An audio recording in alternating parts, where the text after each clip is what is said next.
There are moments in the history of warfare when the laws of nature themselves seem to bend, when soldiers, trapped with no escape, suddenly disappear like smoke in the wind, when an enemy closes in for the kill only to find their prey has melted into the jungle like phantoms. This is the story of one such impossible moment, a tale so extraordinary that even those who lived through it struggled to believe what they had witnessed. In the dense, suffocating jungles of Vietnam, where the humidity wraps around you like a wet blanket and every shadow could hide death, a force of Australian soldiers found themselves surrounded by an enemy that outnumbered them 10-1. The North Vietnamese Army had them cornered, trapped in a pocket of jungle with nowhere to run, no reinforcements coming, and no hope of survival. The NVA commanders smiled, confident that by morning they would be counting Australian bodies. But when dawn broke over the jungle canopy, something impossible had happened. The Australians were gone. Not scattered, not fleeing in panic, not leaving behind wounded or equipment. They had simply vanished, as if they had never been there at all. The North Vietnamese soldiers searched in disbelief, their officers shouting orders, convinced their prey must be hiding nearby. But the Australians had become ghosts, walking through enemy lines as invisible as the morning mist, executing one of the most remarkable escapes in military history. To understand how men can become ghosts, you must first understand the jungle that swallowed them. Vietnam was not like the battlefields of Europe or the deserts of North Africa, where armies had fought in previous wars. This was a place where nature itself was your enemy, where the jungle was so thick that you could be standing 3 feet from another person and never see them. The trees grew so tall and so close together that sunlight barely reached the ground, creating a permanent twilight even at midday. The air was so heavy with moisture that breathing felt like drowning, and every breath brought in the smell of rotting vegetation, mud, and decay. Vines hung from every branch like nature's barbed wire, and the undergrowth was so dense that moving forward meant cutting your way through with machetes, making noise with every step. In this green hell, snakes hung from branches, leeches waited in every puddle, and insects swarmed in clouds so thick they could drive a man to madness. The heat was relentless, turning uniforms into sweat-soaked rags within minutes, and making even the simplest task exhausting. Water was everywhere, but rarely safe to drink, and the jungle floor was a maze of roots, mud holes, and hidden dangers. The Vietnam War had already been raging for years when the Australians arrived, and they quickly learned that this was unlike any war their nation had ever fought. The enemy did not wear uniforms that made them easy to spot, did not march in formation, and did not fight according to the rules that Western armies had learned in previous conflicts. The Viet Cong and the North Vietnamese Army were masters of this jungle, men who had grown up in these conditions and knew every trick of survival and concealment. They could move through the undergrowth without making a sound, could set ambushes that were invisible until the moment they were sprung, and could disappear after an attack so completely that pursuing them was like chasing shadows. The Australians arriving in Vietnam in the mid-1960s came from a military tradition built on discipline, training, and conventional warfare tactics. They would have to learn an entirely new way of fighting, or they would die in this green maze. The soldiers who would later vanish like ghosts were not ordinary troops thrown into an impossible situation. They were members of some of Australia's finest infantry battalions, men who had trained rigorously and came from a military tradition that valued toughness, independence, and adaptability. Australia had sent its soldiers to fight alongside allies in conflicts around the world, from the trenches of the First World War to the deserts and jungles of the Second World War. Australian soldiers had earned a reputation for being aggressive fighters who did not give up easily, who showed initiative even when cut off from higher command, and who could endure terrible conditions without breaking. But Vietnam would test even these hardened men in ways they had never experienced before. The battalions that deployed to Vietnam underwent special training before they arrived, learning jungle warfare techniques, studying the tactics of the Viet Cong, and practicing the skills they would need to survive. When the Australians established their main base at New Dat in Phuoc Tuy province, they brought with them not just weapons and equipment, but a philosophy of how to fight this new kind of war. Unlike some other forces in Vietnam who stayed close to their bases and ventured out only on large operations, the Australians believed in aggressive patrolling, in going out into the jungle to find the enemy, rather than waiting to be attacked. They established a reputation for meticulous planning, for rehearsing every operation until each man knew his role perfectly, and for never underestimating their enemy.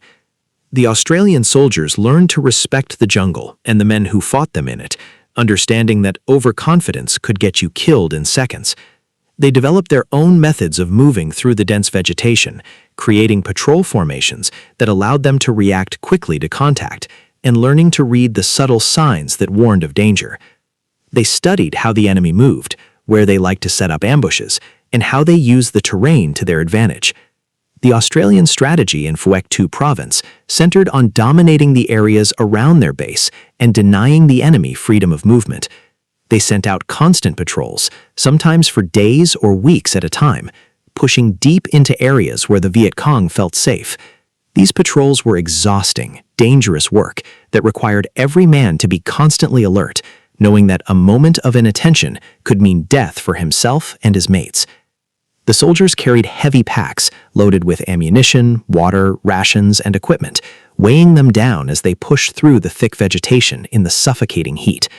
They moved slowly and carefully, the lead scouts watching for signs of the enemy, the rest of the patrol maintaining spacing and security.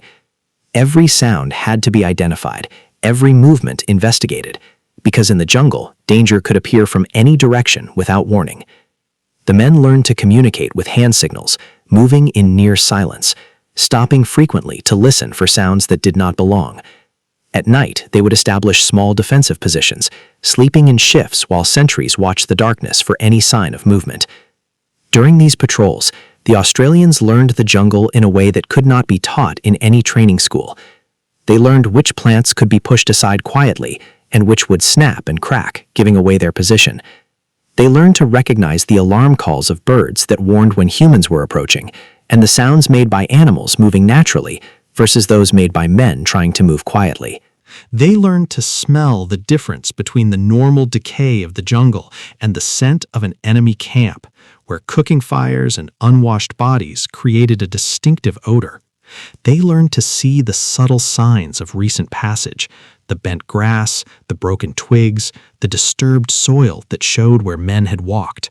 This knowledge came at a cost, paid in ambushes survived, in friends lost, in terrifying firefights where bullets sapped through the leaves and men died before they even saw their enemy. The operation that would lead to the Australians' impossible escape began like many others, with intelligence reports suggesting enemy activity in a particular area and orders to investigate. A company of Australian infantry moved into the operational area, patrolling carefully, looking for signs of the enemy forces that were reported to be in the region. The soldiers moved with practiced caution, but they knew they were entering dangerous territory where the enemy was known to operate in strength. The first contacts were brief and inconclusive, fleeting glimpses of enemy soldiers who melted into the jungle before the Australians could close with them. These hit-and-run encounters were typical of how the Viet Cong operated, striking quickly and then disappearing before reinforcements could arrive. But as the operation continued, the nature of the contacts began to change. The enemy was not running as far or as fast as usual. They were staying closer, making more aggressive moves, and showing up in greater numbers. The Australian commanders began to realize that something was different about this operation, that the enemy seemed unusually bold and confident. As more intelligence came in and the pattern of contacts was analyzed, a disturbing picture began to emerge. The Australians were not hunting a small Viet Cong unit as they had thought. They had stumbled into an area where a full North Vietnamese Army battalion was operating, possibly even multiple battalions. The NVA were regular Army soldiers, better trained and equipped than the Viet Cong guerrillas, and they operated in much larger formations. Worse still, the enemy seemed to be maneuvering deliberately, not just reacting to the Australian patrols, but executing their own plan.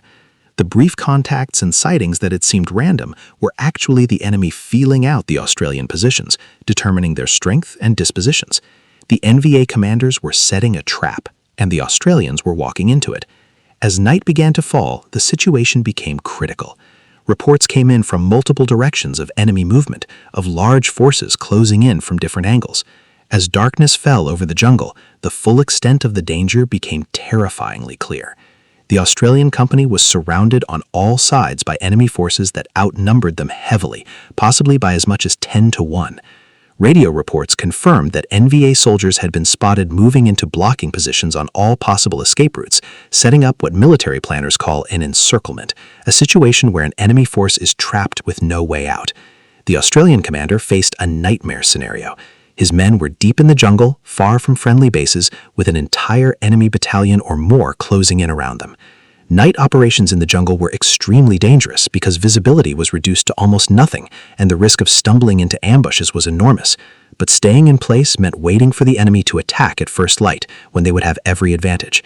The Australians quickly established a defensive perimeter, every man facing outward, weapons ready, knowing that the NVA could attack at any moment. The night that followed was one of the longest that any of those soldiers would ever experience. They lay in their positions, unable to see more than a few feet in the absolute darkness of the jungle canopy, listening to every sound and trying to determine if it was an animal, the wind, or enemy soldiers creeping closer. They heard movement all around them, the sounds of many men moving through the jungle, taking up positions, surrounding them more completely with each passing hour. Occasionally, they heard Vietnamese voices, commanders positioning their troops, preparing for the assault they would launch at dawn. The Australians maintained strict noise discipline, communicating only in whispers or hand signals, knowing that any sound could give away their exact positions. They could not smoke, could not talk, could barely move, forced to lie still while insects crawled over them and the night dragged on with agonizing slowness. Every man knew they were in desperate trouble, that by all the normal rules of warfare, they should not survive the next day. As the commanders assessed their situation through the night, they faced a decision that would determine whether their men lived or died. The conventional military wisdom in such a situation was clear, but offered little comfort.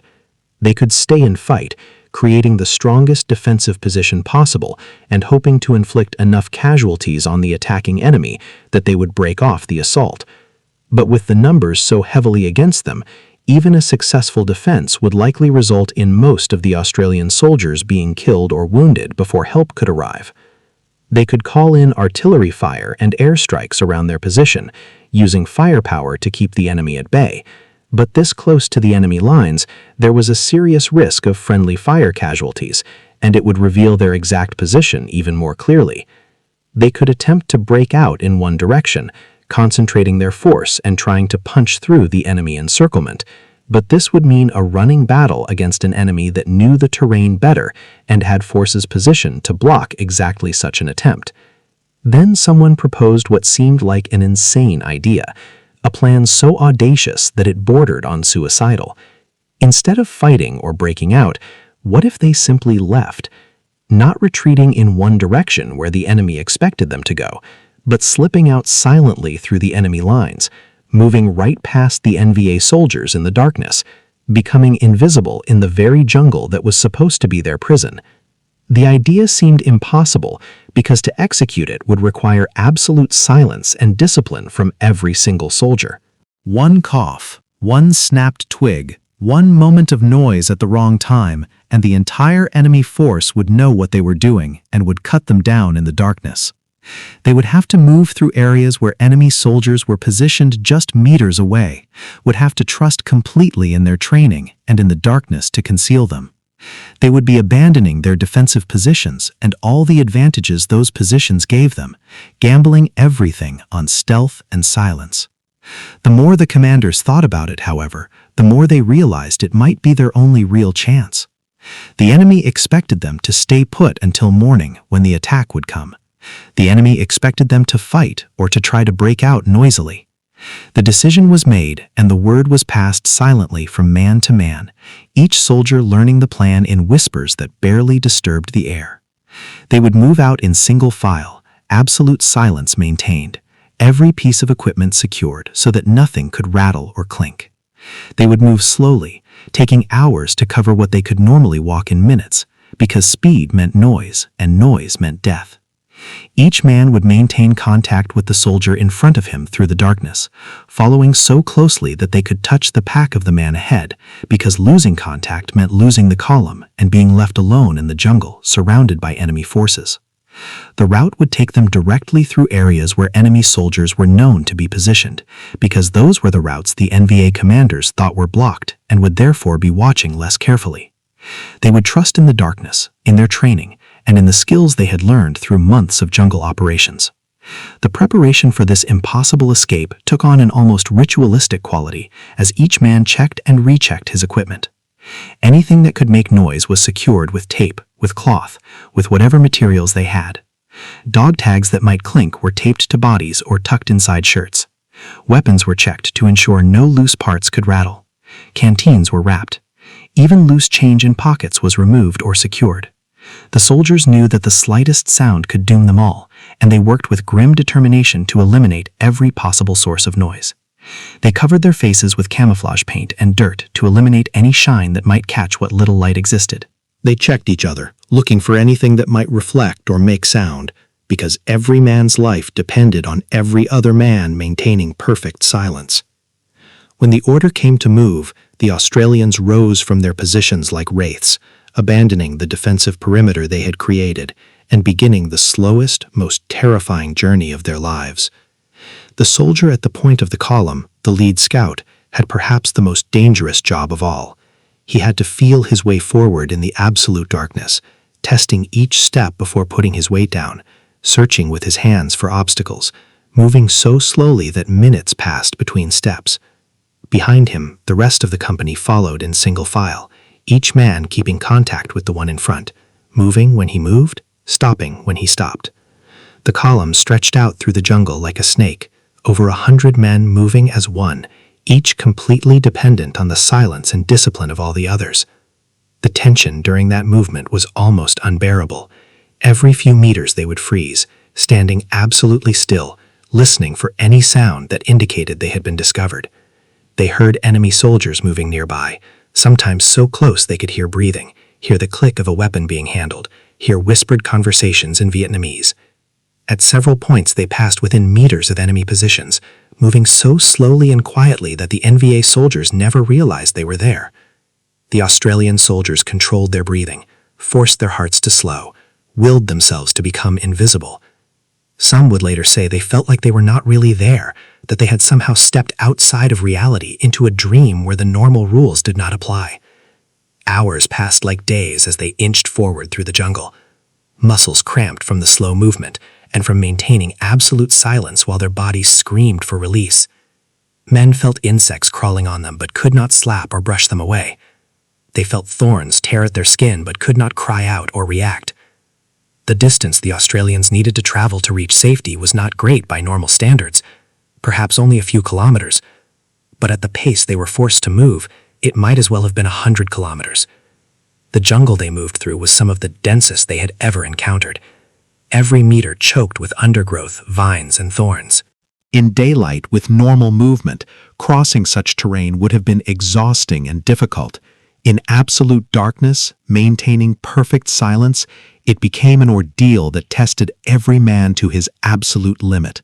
The lead scout would feel forward with his hands, finding a vine and carefully parting it, holding it as the next man came through, then slowly releasing it so it would not snap back and make noise. Each obstacle became a problem to be solved with infinite patience. Logs across the path had to be carefully stepped over, each man lifting his legs slowly and placing his foot down with the care of a man walking through a minefield. At several points, they came to small clearings where the jungle opened up slightly, and these became moments of extreme danger. In the thicker jungle, the darkness was absolute and provided concealment, but in clearings there was slightly more light, and the risk of being seen increased dramatically. The lead scout would stop at the edge of each clearing, waiting and listening, trying to determine if enemy soldiers were watching it. Then, when he judged it as safe as it was ever going to be, he would cross slowly, his body tensed for the shot that might come at any second. Behind him, each soldier in turn made the crossing, exposed for those terrible seconds before reaching the safety of the jungle on the far side. They passed by enemy camps close enough to smell the smoke of fires, close enough to see the faint glow of cigarettes, close enough to hear conversations.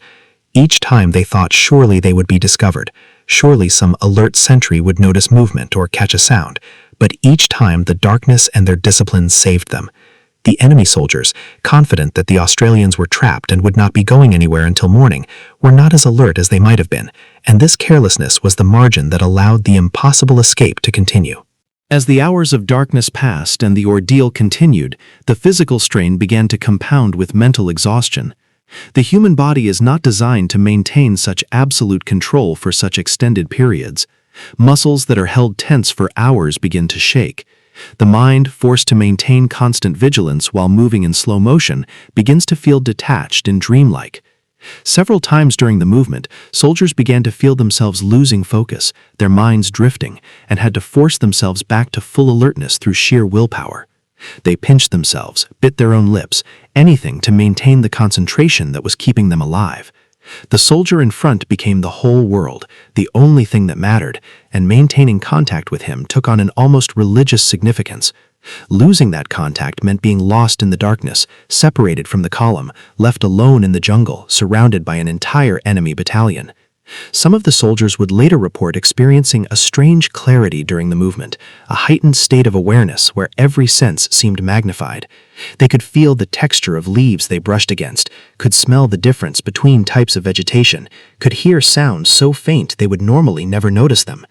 It was as if their bodies and minds, pushed to the absolute limit, had accessed some reserve of capability that normally lay dormant.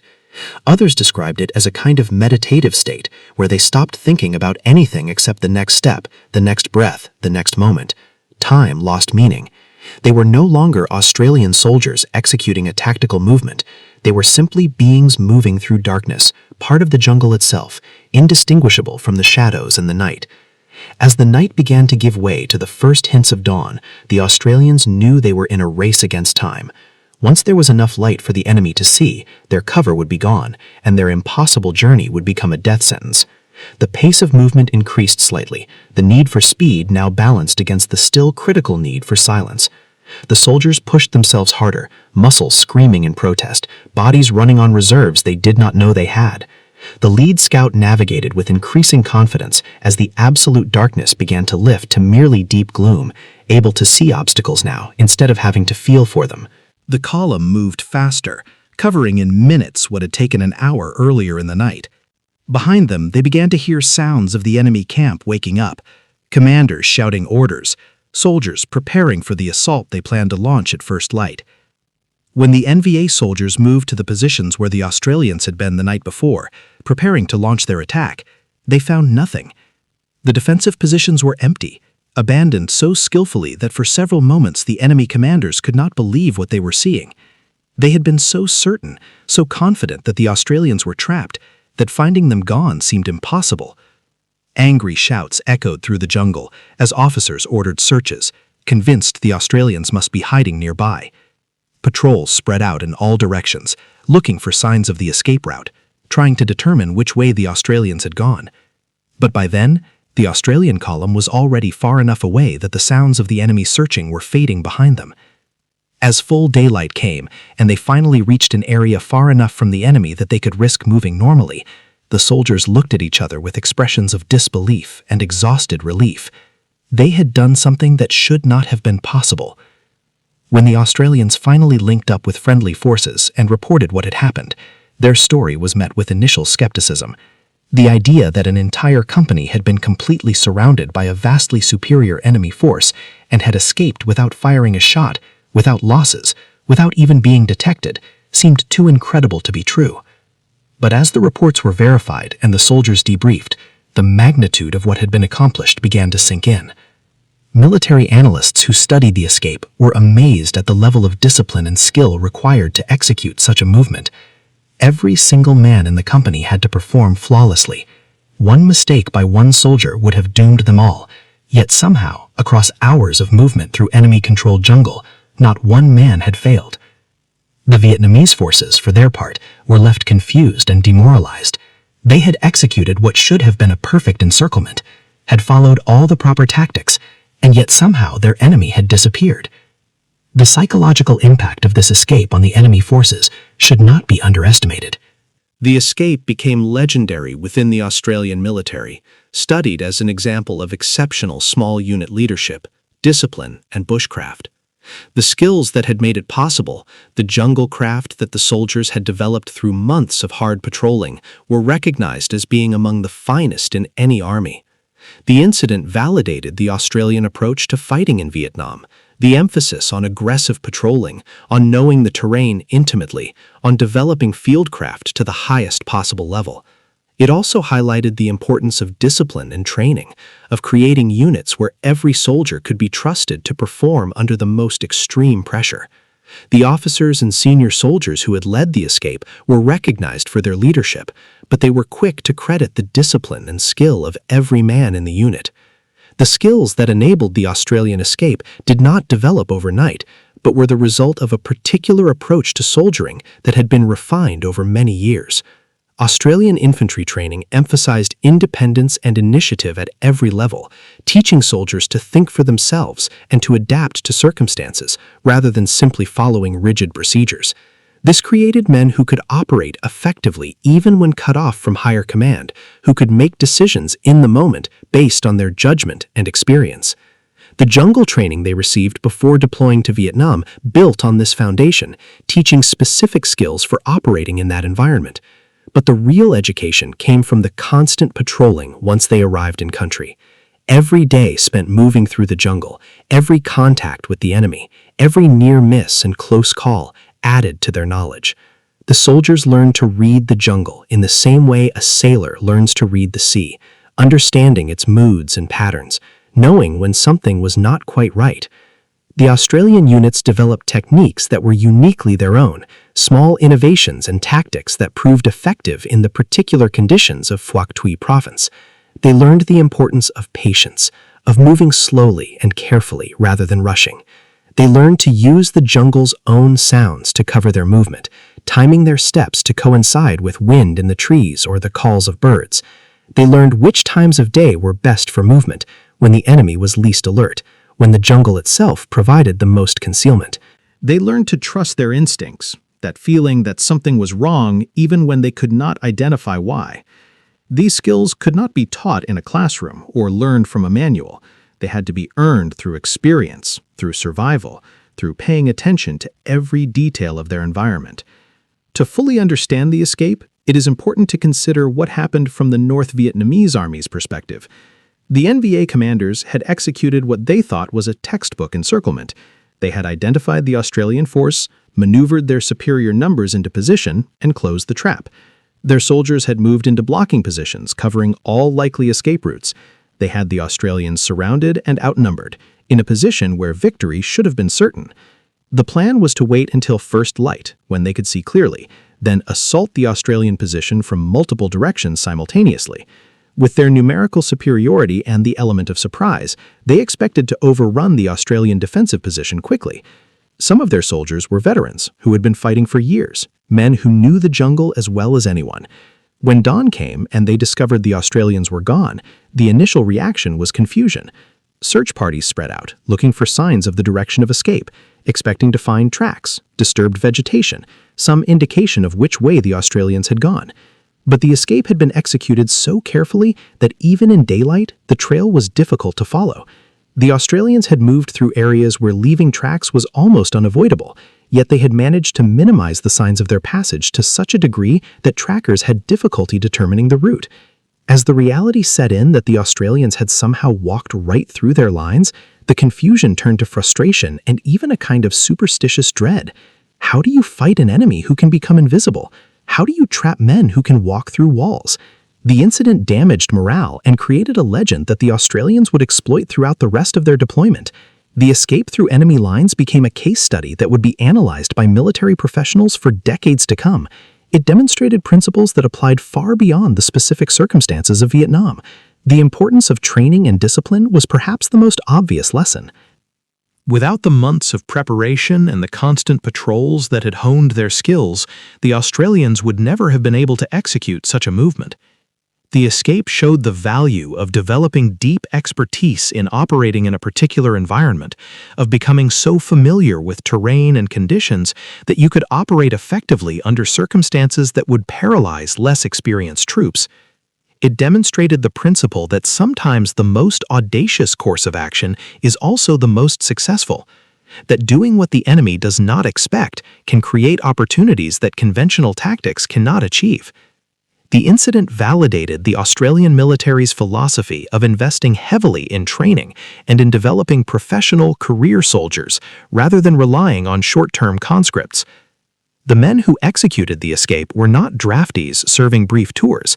They were professional soldiers who had trained together, who trusted each other completely, and who had the experience and discipline to perform under extreme pressure. This approach was more expensive and required more time to build effective units, but the results spoke for themselves. The escape also influenced thinking about jungle warfare and small unit tactics more broadly. It showed that in certain environments and circumstances, stealth and silence could be more effective than firepower. It demonstrated that well-trained infantry, even when vastly outnumbered, were far from helpless if they had the skills and the nerve to use unconventional tactics. While the escape became legendary, it is important to remember that it was accomplished by real men, not mythical heroes. These were ordinary Australians who had joined the army for various reasons, some seeking adventure, some following family military traditions, some simply looking for steady employment and a chance to travel. They came from cities and farms, from wealthy families and poor ones, from all walks of Australian life. What united them was their training, their commitment to their mates, and their refusal to give up even in the most desperate circumstances. Many of them were young, in their late teens or early 20s, experiencing combat for the first time in Vietnam. The fear they felt as they moved through the darkness surrounded by enemy soldiers was real and overwhelming. After the war, many of these men returned to Australia and resumed civilian lives, rarely speaking about what they had experienced. Some struggled with what would later be recognized as post-traumatic stress, haunted by memories of the war and by the friends they had lost in other operations. Some found it difficult to explain to people who had not been there what the experience had been like, the intensity of those hours moving through enemy lines, the bond that had formed between men who had trusted each other with their lives. The escape, for all its legendary status in military circles, was just one night out of many months of deployment, one incident in a war that for them was filled with danger, hardship, and loss. They did not think of themselves as heroes or ghosts. They were soldiers who had done their jobs under extraordinarily difficult circumstances and who had been fortunate enough to survive. The escape took place against the backdrop of a much larger and more complex conflict that was tearing Vietnam apart and dividing opinion around the world. By the time the Australians executed their ghost-like disappearance, the Vietnam War had already been raging for years and would continue for years more. It was a war that defied easy categorization, combining elements of conventional warfare between armies, guerrilla insurgency, civil war, and international proxy conflict. The North Vietnamese and Viet Cong were fighting to reunify Vietnam under communist control, supported by the Soviet Union and China. The South Vietnamese government and its American and Allied supporters were fighting to prevent this, believing that allowing South Vietnam to fall would lead to communist expansion throughout Southeast Asia. Australia had committed troops to Vietnam as part of its alliance with the United States and its policy of forward defense, the idea that it was better to fight potential threats far from Australian shores rather than waiting for them to reach the region. The Australian deployment to Vietnam was controversial at home, with growing opposition to the war and to the conscription that was used to provide some of the soldiers. This political context meant that the soldiers fighting in Vietnam were aware that their efforts were not universally supported, that many people back home questioned whether they should be there at all. Despite this, the men on the ground focused on their immediate mission, on looking after their mates, and on surviving their deployments. The escape through enemy lines, while tactically significant and impressive, had no strategic impact on the war's outcome. It did not change the political situation, did not win any territory, and did not alter the trajectory of the conflict. But it did demonstrate that the Australian forces were among the most capable troops operating in Vietnam, that they could hold their own against any enemy, and that they brought unique skills and approaches to the battlefield. In the immediate aftermath of the escape, the Australian company quickly returned to normal operations, going back out on patrol and continuing the mission of dominating their area of operations and denying the enemy freedom of movement. There was no time for celebration or for dwelling on what they had accomplished. The war continued, and with it came more patrols, more contacts, and more dangers. Some of the men who had been part of the escape would be wounded in later operations. Some would not survive the war, killed in ambushes or firefights in the months that followed. For those who did make it home, the memory of that night would remain vivid for the rest of their lives. Many would say it was the most terrifying experience of their deployment, more frightening in its way than firefights, where at least they could shoot back and take action. As years passed and the war receded into history, the escape began to take on mythical qualities in military circles.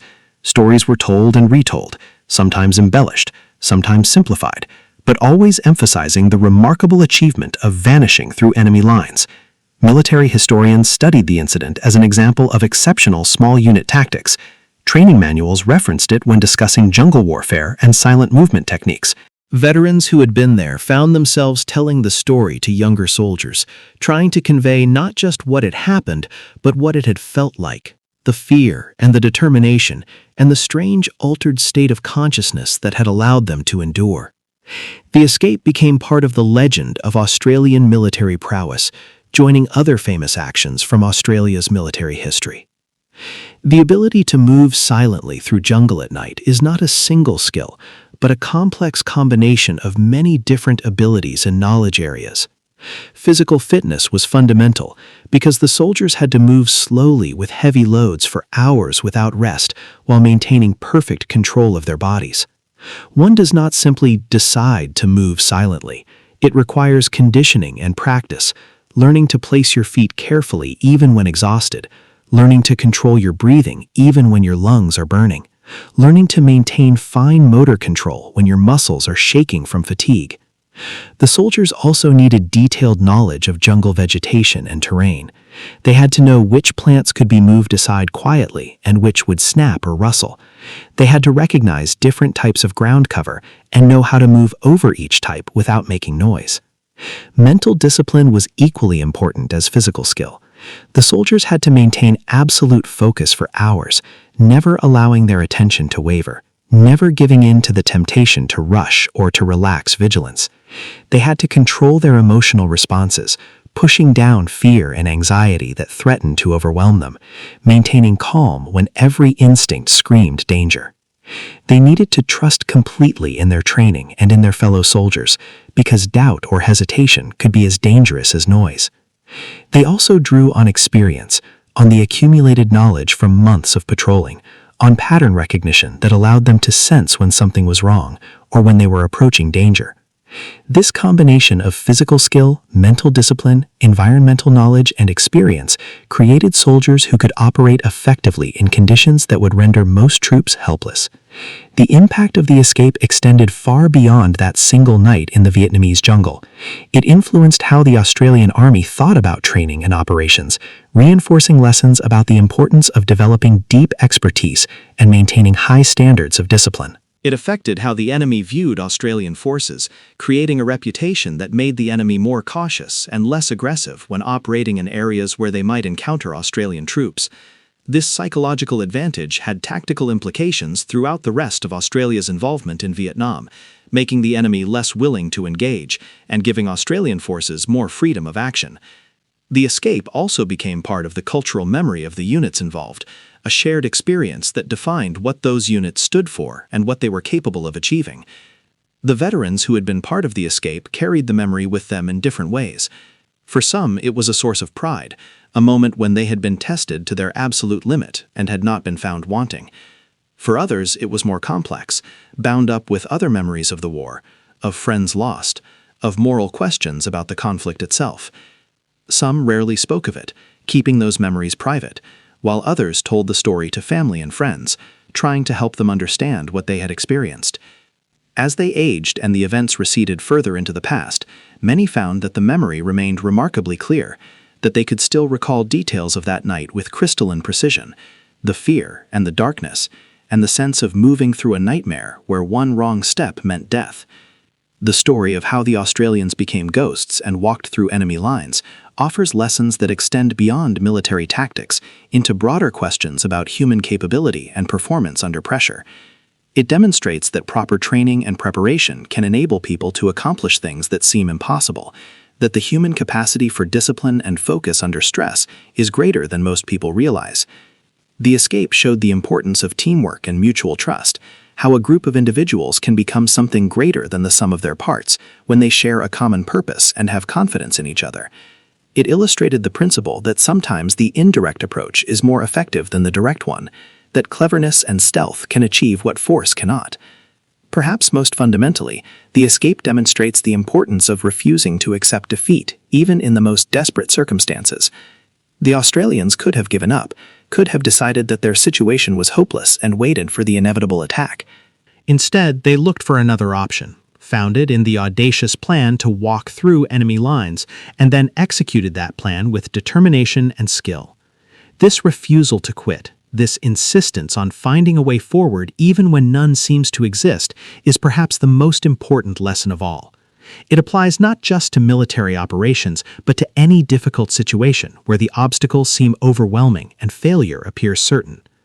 While celebrating the successful escape, it is important to remember that not all Australian operations in Vietnam ended so well. The war took a heavy toll on Australian forces, with over 500 soldiers killed and thousands more wounded during the years of Australia's involvement.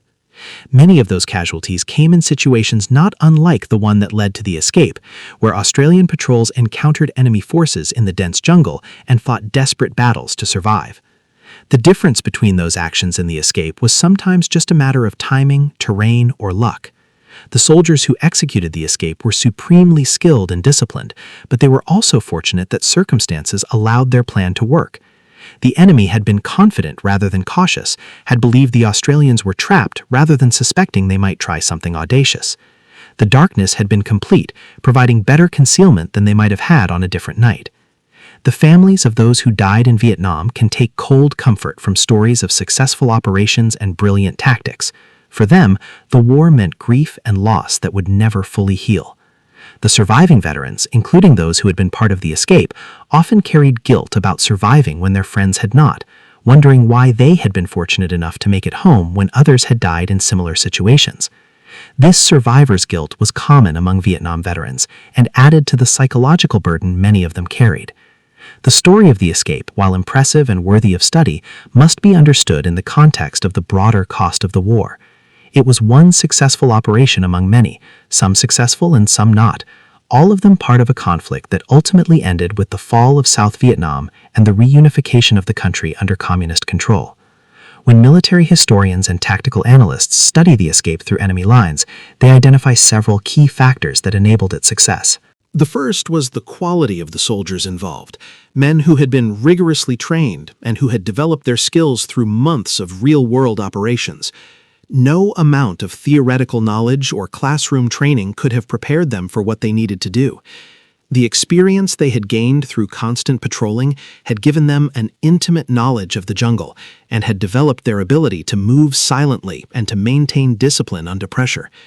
The second factor was leadership, from the company commander who made the bold decision to attempt the escape to the junior officers and senior soldiers who executed the plan and kept the men moving through the long night. The third factor was the thorough planning and preparation that went into the escape. Despite the time pressure and the stress of the situation, the Australian commanders took the time to think through the plan, to identify what needed to be done, and to communicate this clearly to every soldier. The attention to detail and preparing equipment, eliminating anything that could make noise, checking and rechecking everything, made the difference between success and failure. The fourth factor was discipline, the ability of every single soldier to maintain perfect silence and control for hours, despite exhaustion, fear, and discomfort. This discipline was not natural, but learned, drilled into them through training, and reinforced by the knowledge that their mates' lives depended on them. Finally, there was an element of fortune, the luck that the enemy was not more alert, that the darkness was complete, that they did not encounter an obstacle that could not be passed silently. The escape succeeded because all these factors came together at the right moment. Today, more than half a century after the escape through enemy lines, the lessons and legacy of that night continue to influence military thinking and training. Special operations forces around the world study the incident as an example of what properly trained soldiers can achieve through stealth and discipline. The Australian Army continues to emphasize the skills that made the escape possible, training soldiers in bushcraft, silent movement, and small unit tactics.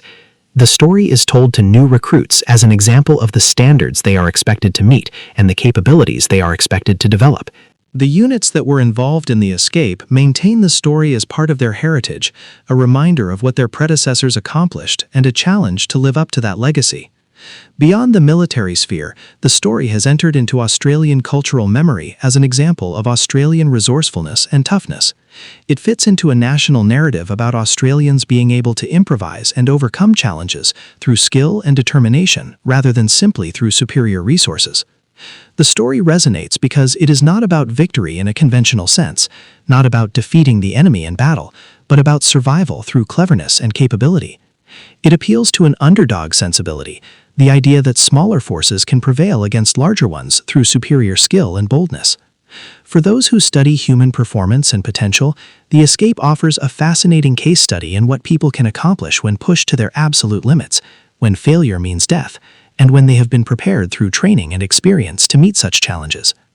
In the end, the story of how the Australians became ghosts and walked through enemy lines is more than just a military tale. It is a story about the capacity of human beings to perform under extreme pressure, about the power of training and discipline, about leadership and teamwork, and about the refusal to give up even when the situation seems hopeless. It is a story that honors the men who executed the impossible escape while also acknowledging the skills and preparation that made it possible. These were not supermen or mythical warriors. They were ordinary people who, through training, experience, and determination, became capable of extraordinary things. The enemy soldiers they walked past in the darkness were not incompetent or careless. They were experienced fighters who had every reason to believe their trap was secure. What made the difference was the exceptional level of skill the Australians had developed and their willingness to attempt something that seemed impossible rather than accepting certain defeat.